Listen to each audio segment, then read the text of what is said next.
kerja. Perkenalkan, nama saya Muhammad Jamil Masin, NIM 24 011 32 100 dan nomor peserta 386 200005427. Kelas D, nama sekolah yang saya tempati sekarang adalah MTS Al Imam Kalikemong di Kabupaten Kebumen. Mahasiswa PPG dalam jabatan batch 1 Universitas Islam Negeri Antasari Banjarmasin. Pada video kali ini saya akan membawakan materi tentang toharoh. Dan pada saat ini saya akan menggunakan model pembelajaran PBL. Terima kasih dan selamat menyaksikan.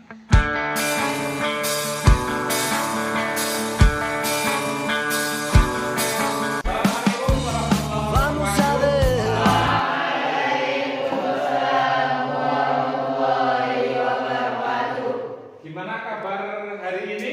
Alhamdulillah. Semangat? Semangat. Oke, ada yang tidak berangkat? Tidak. Semuanya berangkat ya? Iya. Saya akan ngecek kehadiran dulu. Yang pertama, Cahyana Safa? Ada. Ada ya. Cahyo Edi Saputra? Ada. Faris Andriansa? Ada. Ilham Zalia Putri? Ada. Ilham Siti? Ada. Marsha Zalia? Nabila? Olivia Regina Putri? Reza Fian? Ada. Rohima Alfitri? Terus Siska Fadila? Wisnu Dwi Nugroho? Ada. Zahra? Zen Elvira? Zuhrotul Inayah? Ada semuanya ya? Ya. Pada kesempatan kali ini saya akan menyampaikan materi yang berkaitan dengan toharoh. Tahu kalian toharoh? Belum. Ya, oke. Secara garis besar kita akan mempelajari tentang toharoh, yaitu yang pertama yang akan kita pelajari adalah pengertian toharoh itu sendiri, terus bersuci, hadas, wudhu, dan tayamum. Nah, dari sekian banyak materi kita akan mempelajari bersama-sama nanti poin demi poin. Yang pertama kita akan melihat tentang pengertian toharoh. Toharoh secara bahasa bisa dibaca, silakan.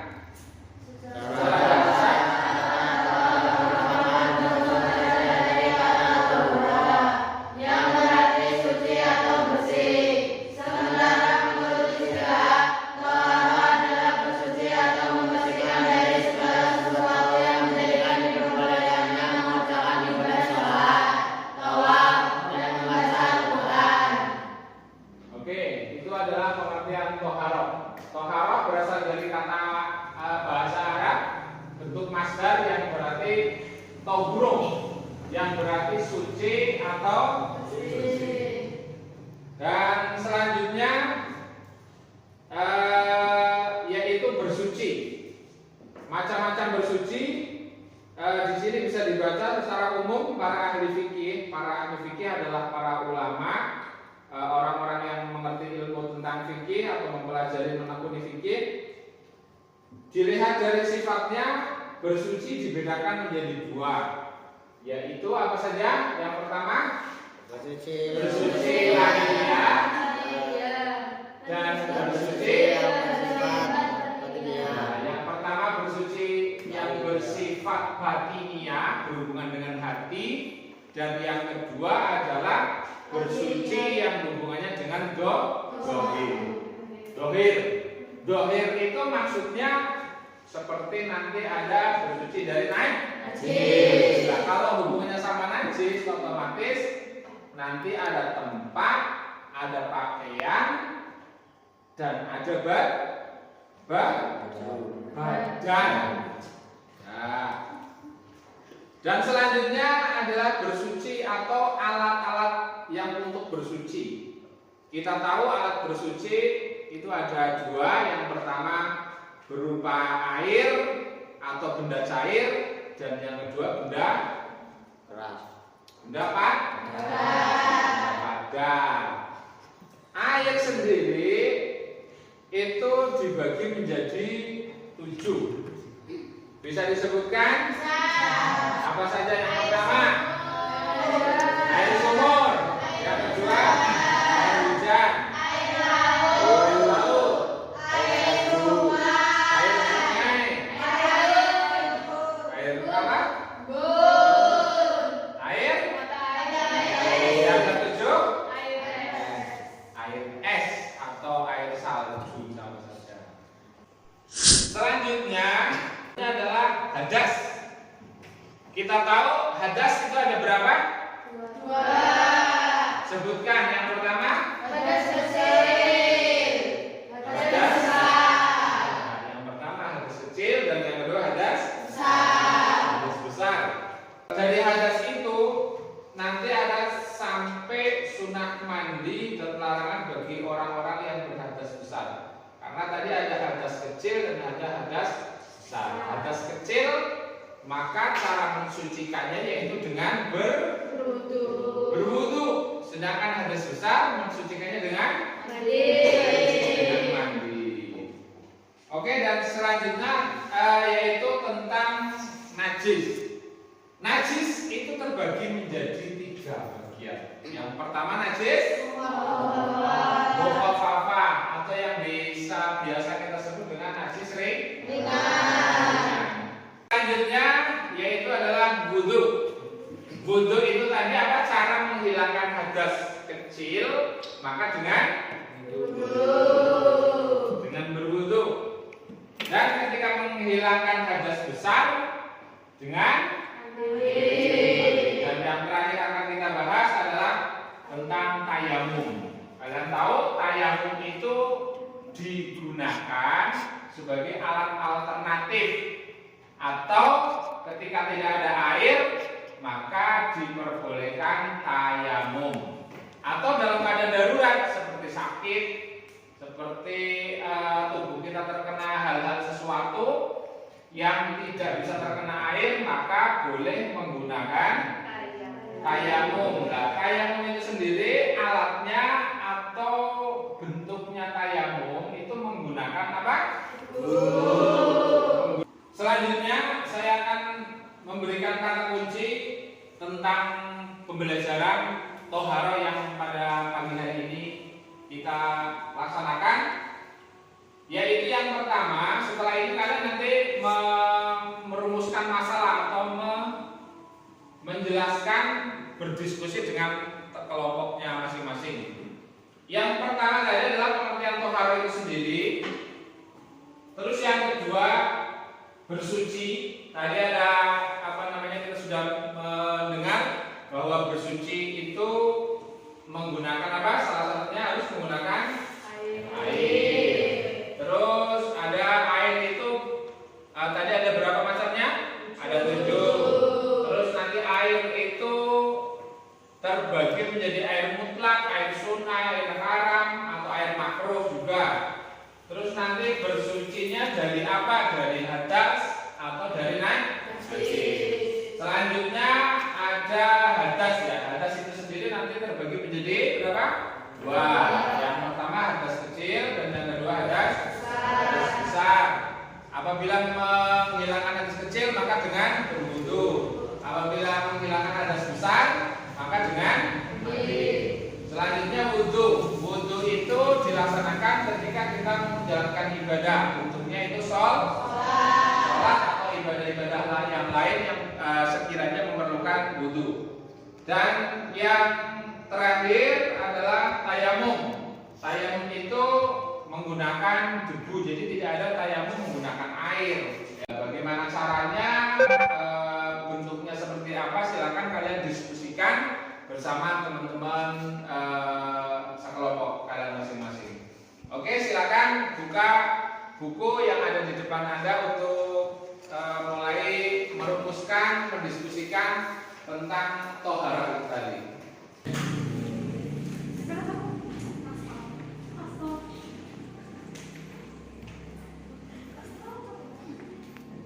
Bagaimana? Ada yang kesulitan? Pak, mau nanya. Ya. Kalau buang air kecil itu masuknya hadas kecil atau hadas besar?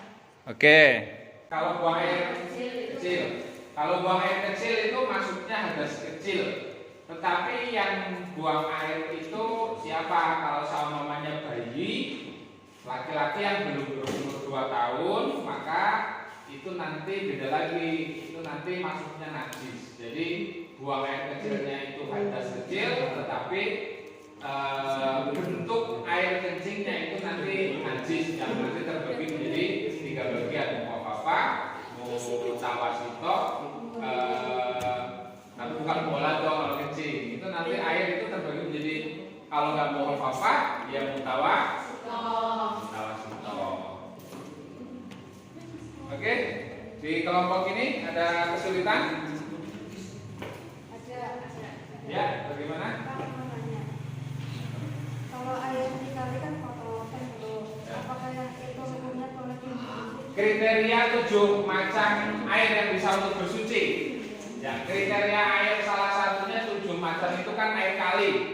Nah, air kali itu pasti terkadang kotor, terkadang keruh. Tetapi karena takarannya air itu sendiri 2 pula, lebih dari 2 pula, maka sekotor apapun asal itu tidak membahayakan kita, maka boleh dipakai untuk bersuci. Oke, silakan dilanjutkan. Nanti bikin kesimpulannya. Ya, kan lagi bagaimana? Ini tanya Pak. Ya, kriteria debu itu bagaimana Pak? Kalau kriteria debu itu sendiri, itu kan yang untuk bertayamum berarti ya. Kriteria debu itu masuknya kalau samanya kamu di mobil, maka debu yang ada di kaca ataupun apa. Yang jelas debunya itu suci. Terus debu itu bisa dari pasir ataupun bisa dari tanah, tetapi itu yang sifatnya debu, yang ya debu kan. Jadi bukan tanah, bukan belet. Jadi kalau nanti belet di muka ya malahan repot. Oke, silakan dilanjutkan. Oke, selanjutnya sudah selesai semuanya? Sudah siap mempresentasikan? Ya, silakan dari kelompok 1 untuk mempresentasikan hasil diskusinya tadi tentang pengertian toharo dan juga keluar suci. Silakan. Setelah kita berdiskusi, pengertian toharo adalah secara bahasa kata toharo merupakan bentuk masdar dari kata tahura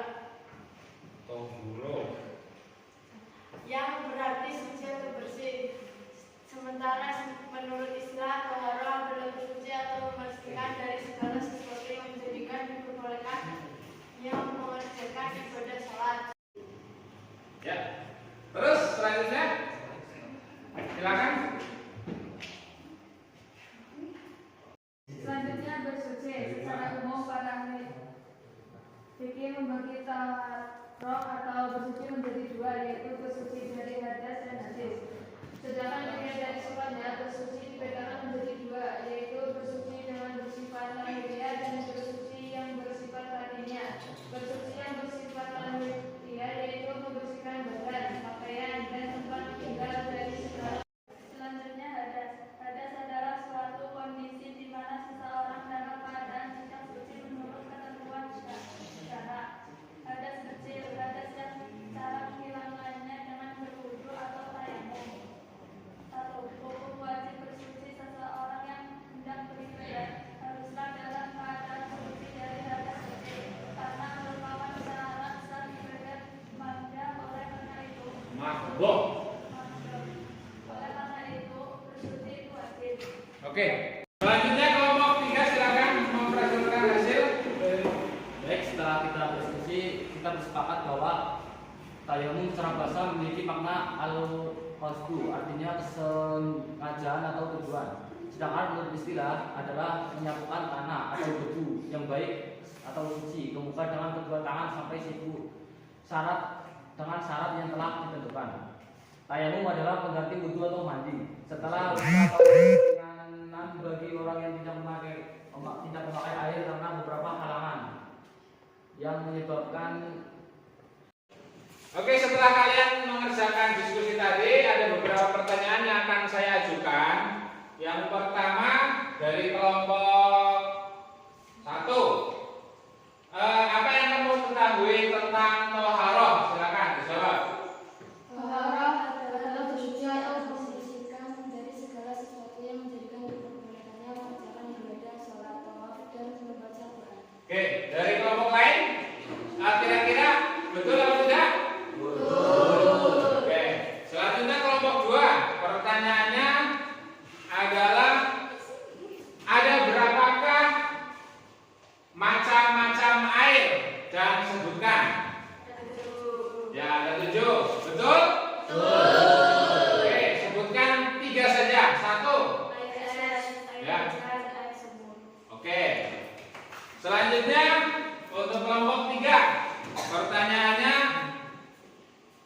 sebutkan macam-macam najis dan berikan 1 contoh. Ya.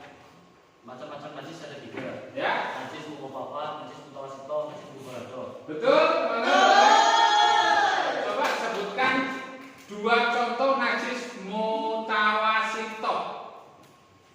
2 contoh najis mutawasito ialah air 1. kencing, Air kencing. Yang kedua, kotoran manusia. kotoran manusia. Atau apa lagi? Terima kasih atas kerjasama kalian. Tadi kalian sudah melaksanakan diskusi bersama. Maka kesimpulannya yang pertama adalah pengertian toharoh itu sendiri berasal dari bahasa Arab bentuk masdar yang artinya apa tadi? Suci atau suci. Sedangkan menurut istilah tadi apa? Sedangkan menurut istilah ya, bersih, suci, yang sekiranya ketika untuk melakukan ibadah seperti tawaf, seperti sholat itu sah hukumnya. Selanjutnya yaitu bersuci. Bersuci tadi ada berapa? Ada 2. Bersuci dari hadas dan bersuci dari najis. Nah, hadas itu ada berapa? Ada 2. Ada sama saja? Oke, sedangkan najis itu ada berapa? 3. Yaitu hadas, yang najis,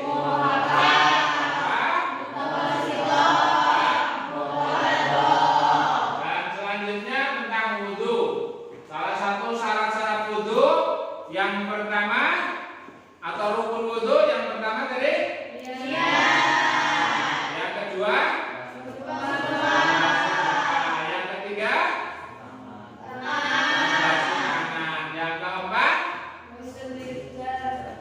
keempat, mengusap sebagian, yang kelima, membasuhkan, dan yang keenam, tertib atau berurutan, dan yang terakhir pembahasan kali adalah tayamum. Oke, di akhir pembelajaran kali ini saya akan memberikan mengingatkan bahwa pentingnya bersuci atau manfaat dari toharoh ini untuk kegiatan sehari-hari. Tentunya dengan bersuci, dengan kebersihan, maka hidup kita di kehidupan sehari-hari di rumah itu menjaga kesehatan, terus terhindar dari penyakit. Terus ketika kita bersih itu otomatis teman-teman kita juga senang, tidak merasa minder. Terus juga ketika kita bergaul, pelajaran pada pagi hari ini kita cukupkan. Mari kita tutup dengan baca